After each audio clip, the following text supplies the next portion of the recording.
This video is brought to you by Squarespace. Hello and welcome. My name is Celine and I'm a knitter, and I guess I'm also a small business owner. In January 2024, I posted my first ever YouTube video on this knitting channel, and 6 months after that, I published my first original knitting pattern for sale, and then one thing led to the other. And now this has become my part-time job. You guys had some questions about my first year running my small knitting business, so I thought I'd take the opportunity to sit down and talk about my experience and answer those questions so that you can also get an idea of what starting your own small business might look like. I'll be talking about challenges, my breaking points, balancing my other job and my personal life with all of this knitting. I'll be touching upon finances and filming and editing and technicalities. I want to talk about my little breakthrough moments and any epiphanies that I've had along the way. Of course, if any other question pops to mind while you're watching this video, leave it down below in the comments. Also, leave in the comments if you already have a small business or if you're planning on starting one. Just let everyone know, have the comment section be a little hub of love where everyone shares what they do, and hopefully we can support each other. I guess I'll get started. Before I do though, this is the Ranunculus by Midori Hirose, and I've made this with 2 hanks of Rowan Creative Linen. Now, I've been actively growing my little business only in the last year, but Woozy by Celine actually dates all the way back to 2020, when, like many others, I resorted to knitting and crocheting to fulfill the emptiness that the pandemic brought us. Let me know in the comments if you're one of those people too. So I got into this hobby then, and in February 2021, I opened my Woozy by Celine Instagram. Now, I'm not new to opening a dedicated Instagram for my new hobby. I've done it twice before. The first time I was 13, and for context, I'm 26.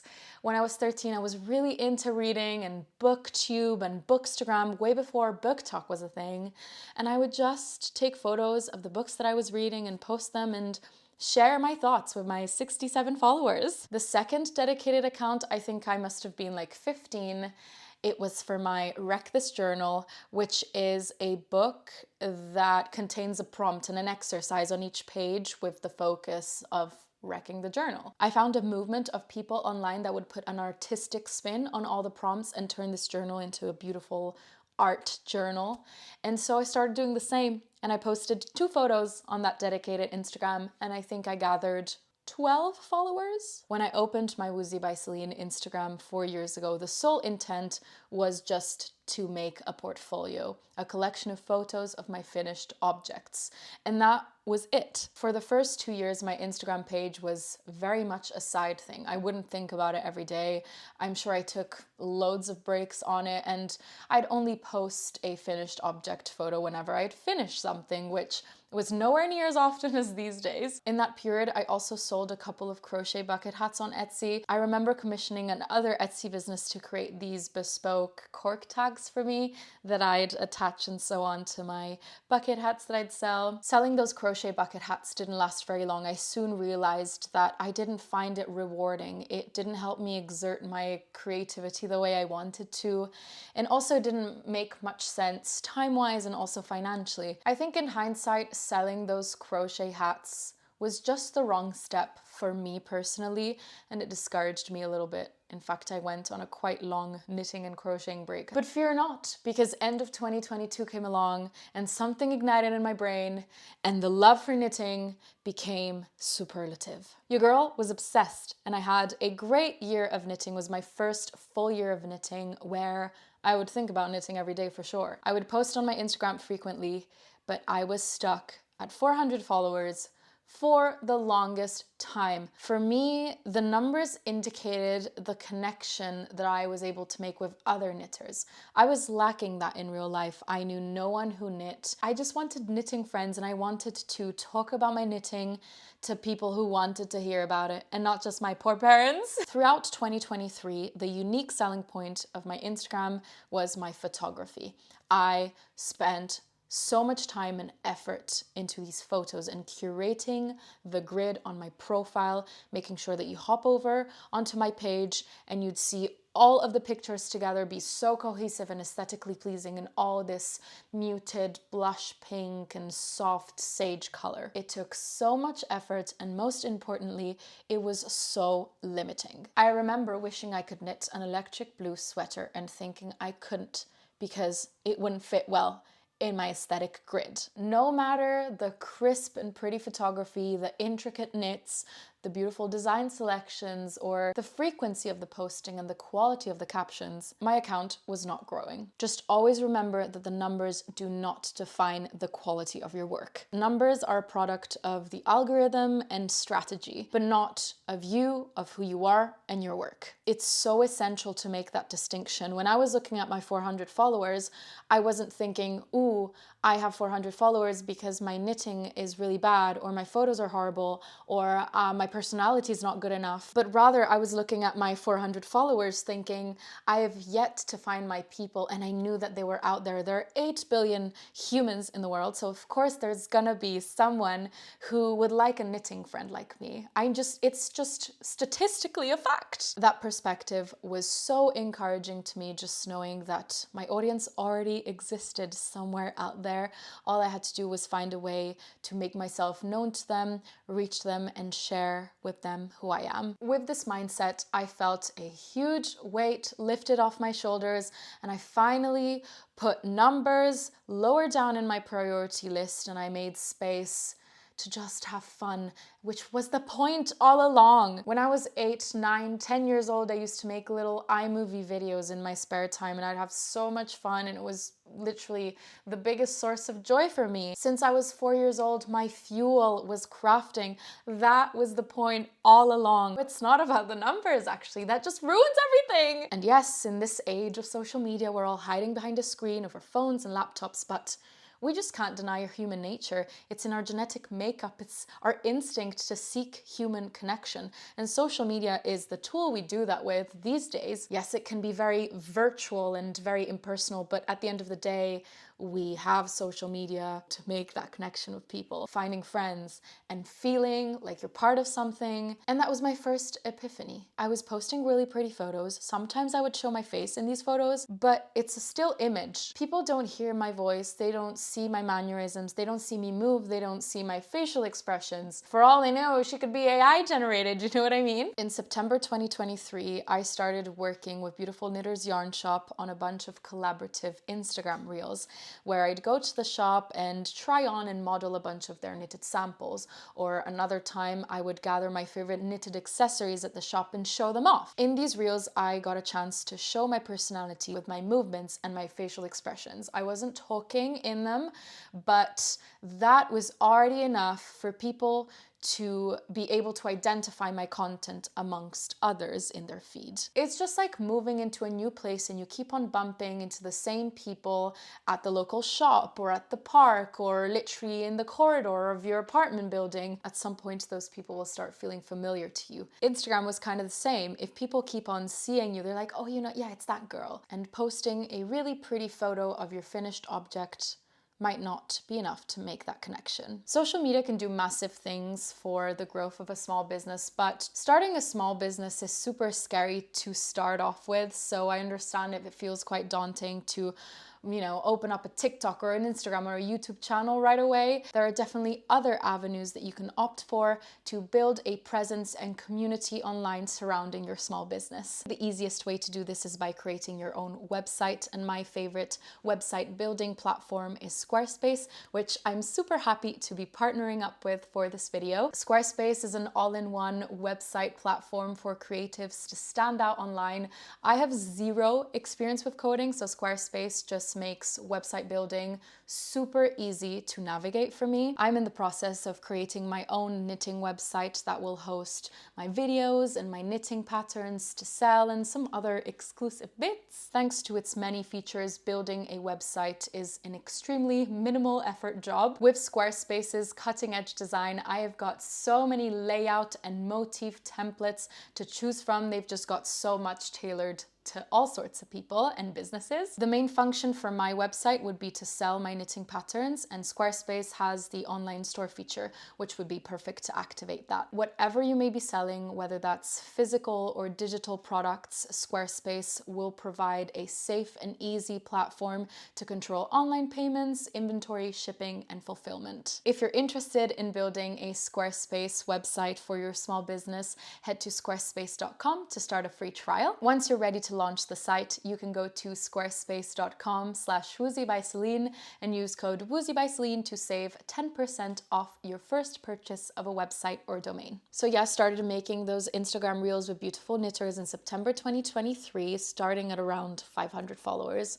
And I think by January 24, I reached 1,300 followers. And remember, follower count doesn't define the quality and worth of your work. It's just a simple way to quantify the growth for the purpose of this video. And so January 2024 came along, and that's when my life actually changed. That's when my small business was truly born. I had just come off my first full year of knitting. I had accumulated many nice finished objects in 2023. Very casually, I came up with the initiative of filming an everything I made in 2023 video for a new YouTube channel. My vision and aspiration did not extend beyond this video. I just wanted to make the video for the video. I wasn't thinking about the after. I thought it'd be satisfying to show all these pretty projects that I've worked on in the last year. I filmed it. That took 5 hours. I edited it. That took like 30 hours. I don't even know. Posted it on YouTube. And now let's see how it performed. I posted this video on the 13th of January and it accumulated 354 views that first day. The day after, an extra 440. Then on the 15th, 170. 313 views on the 16th. Obviously, these are not big numbers, but I was so delighted because how were people even finding this video to begin with? That like boggled my mind. This was a 0 subscriber channel and people were still finding the video. I was so blown away by that alone, and the fact that a few people were commenting and subscribing despite that being my first video and not having any other videos that could back me up. People were still starting to interact. On the 16th of January, I went to bed and then I woke up the next day and I saw a spike in views. And I realized that my video had been picked up by the algorithm a little bit. In the first month, the video got viewed 17,000 times by 13,000 unique viewers, and 1,200 of those 13,000 unique viewers subscribed to my channel. And I thought, oh my goodness, if I ever posted an Instagram reel and it got 17,000 views, that would never translate to 1,200 followers. That's just not the Instagram dynamic. But then why is that the case? And the simple answer is that with short form content like the one that you can post on Instagram, it's harder to connect with people. It's less likely that someone will want to see you again because a reel is only 15 seconds long, whereas with YouTube, especially knitting YouTube, the videos can be really long form. You know, my videos average about like 25 to 30 minutes. So viewers really get a chance to sit down with you and get to know you. It's way, way, way more personal. And that's why they want to subscribe more than they would want to follow you on Instagram, because the connection on YouTube is just more tangible. With that first video, I finally started finding my people. Those people that I knew were there, I just didn't know where they were. I felt like I had finally stepped into my corner of the internet, the corner I belonged to, and I knew that I had to take this chance to build a community. Before this YouTube channel, I had never committed so hard to a project before, and I never believed so strongly in a project as much as I believe in this one. And the reason I believe in it so much is because making videos about knitting and taking my project out and about when I'm on my little adventures and filming them and working on the storytelling of it, the visual components, doing all of this just fulfills me creatively in a way that I've never experienced before, and it feels like my brain was exactly cut out to do something like this. I've had so many hobbies and I do still have a lot of passions outside of knitting, but none of them have ever felt quite good of a puzzle piece, quite perfect as this one. Of course, I'm only speaking for myself in this moment in time because things can change. I will constantly forever change till my last days. So we'll see where this small business will head towards. But in any case, I really hope to be making YouTube videos for a very, very, very, very, very, very, very long time. That was more of the emotional side of 1 year running my small knitting business, but let's talk about more practical things. How did I turn my hobby into a part-time job? When I started posting on YouTube, I was working the same exact regular job as I am working right now. So I do 2 days work from home and 3 days I'm at the office. And I'm so lucky that we have really good office hours. On work from the office days, I leave my place just before 9, which means I can sleep in a little bit, which means I can go to bed a little bit later to work on my YouTube. And then in the afternoon, I'll get home by 5:30 latest, which means I have a lot of time after work to work on my YouTube. That's when I do the YouTube. On the days that I work from home, because I don't commute, I begin working earlier in the day, which automatically means I'll finish earlier as well, so around 4 p.m. And because I'm already home and I've not been exhausted by my commute to work, I can go straight into my social media and the YouTube work that I have to do. And I can really focus on it. I don't have a lot of distractions because I'll be home alone most of the time. So I can really stay in my bubble to work on everything. Does it exhaust me to start working on my woozy stuff after my regular job?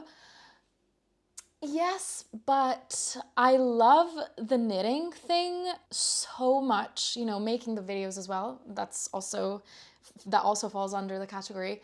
I love it so much. I do it with such pleasure. I can't even describe. I guess my brain is constantly going 100 miles per hour, but I'm fine with that. Over the course of a week, I will invest around 30 hours in my small knitting business. The majority of these take place after work on weekdays.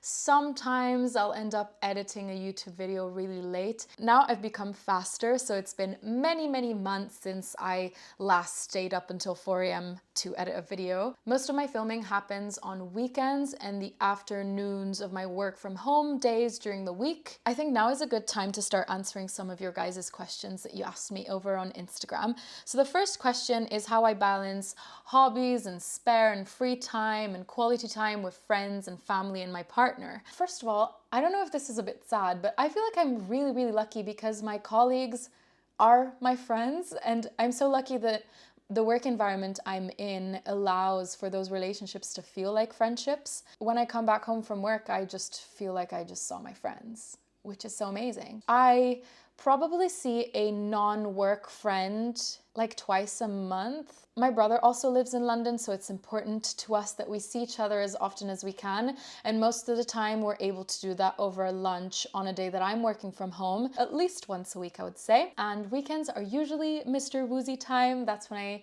get to spend some time with him. We're always out and about doing fun activities and bonding that way. So it's always really good quality time. I found a cheeky method of hitting 2 birds with 1 stone and kindly asking him to film me for a few minutes while we're doing whatever we're doing out and about so that I can put it in my vlog. I'm telling you, he's really getting into the filming. That's something that we are bonding a lot over lately, especially since I started filming more vlogs, which is really lovely. Yeah, that's kind of how I balance all of my relationships. I also call my mother on FaceTime. She lives in Italy, so I can't physically see her, but I call her all the time. When I do my makeup, when I'm waiting for the tube, while I'm getting ready, while I'm cooking, while I'm walking somewhere, I'm always on the phone with my mother. And then my dad in the evenings because he's always on work calls during the day, so it's hard to get a hold of him. I also got a lot of questions asking where you can find professional pattern graders and tech editors, and I will leave a link in the description to a platform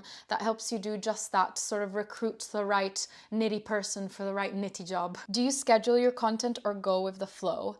I go with the flow because that's kind of the only thing I can do right now. That's the only thing I have the capacity for. Obviously, my other job takes up time and I don't have time to plan and schedule or pre-film a bunch. So I just kind of go with the flow. I pick the topic of my video, the day before I film it, basically. And the videos are filmed, I would say, on average 5 days before they're posted. So that's kind of the workflow. There are only two things for which I have a clear and strict schedule, and that's dates of when I release my YouTube videos. So I'll know that I'll have one out on the 3rd of May, one on the 14th of May, etc., etc. And I'll have that for the next 4 months. And same applies to sponsorships. So I'll know exactly what brand is sponsoring that video that's coming out on that day for the next 4 months. I got a lot of questions about income streams. If you have a YouTube channel, you can start earning money through AdSense, which are the ads that play before and during your video. As of May 2025, you become eligible to start earning money through YouTube AdSense if you have 1,000 subscribers and if your videos have been viewed a total of 4,000 hours, I believe. At that point, you have to apply for it and kind of provide a lot of proof of identity and stuff like that. But once that's sorted, you can start making a little bit of money from the ads that play before your video. And if your videos are longer than 10 minutes, YouTube would also put mid-roll ads, which play during the video. The second income stream that I'd like to talk about are YouTube sponsorships.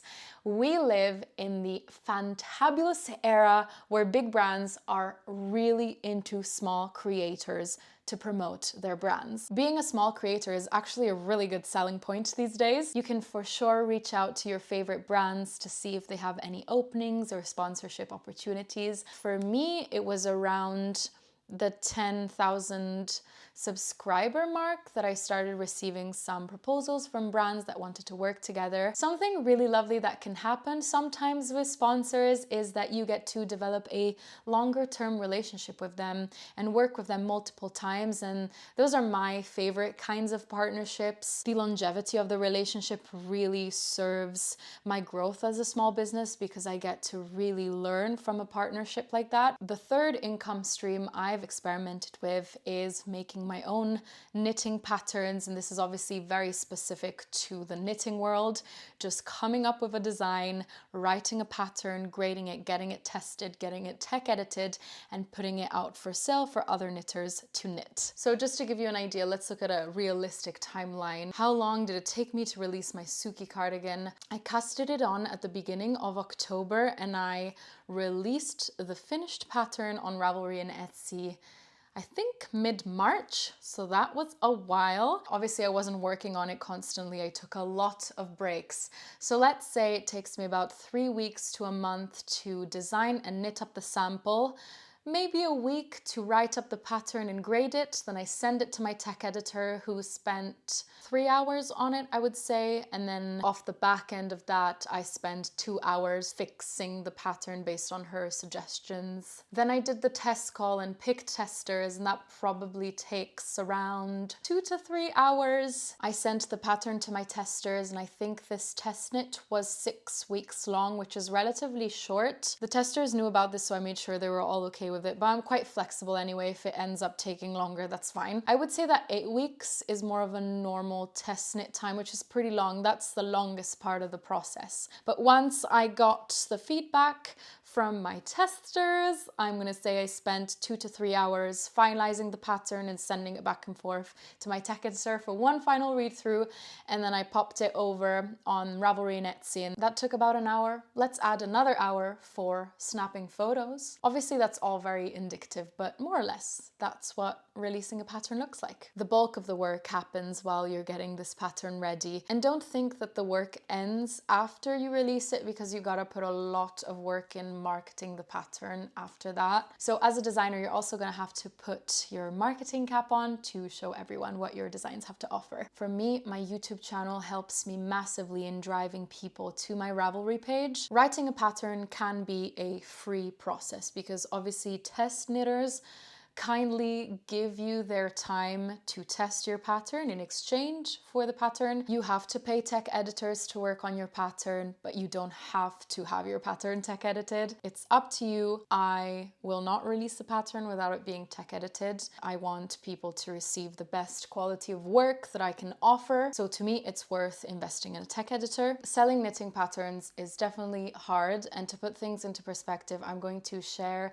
some statistics that Ravelry released a few years ago. So they shared that their top 10% of designers earned at least $200 a month. Only 3% earned $1,000 or more in a month, and then only 1% makes $3,000 or more a month. Writing a knitting pattern requires a lot of time and effort from you, the designer, and other people, tech editors and test knitters. I think it's definitely worth it if you're willing to commit to that marketing time once you release the pattern. If you market it well and with passion, I think you can obtain lovely results. There's also nothing that compares to seeing someone knitting and wearing the design that you've made. It's really sensational. So you should definitely at least try it. It's good to have some knitting patterns of your own because people can tie your brand down to an aesthetic when it comes to the fashion side of it. The last income stream I'll be talking about today is affiliate links. This is definitely the one I'm the least familiar with. I've only dipped my toe very lightly in the affiliate world. There are influencers out there whose entire earning model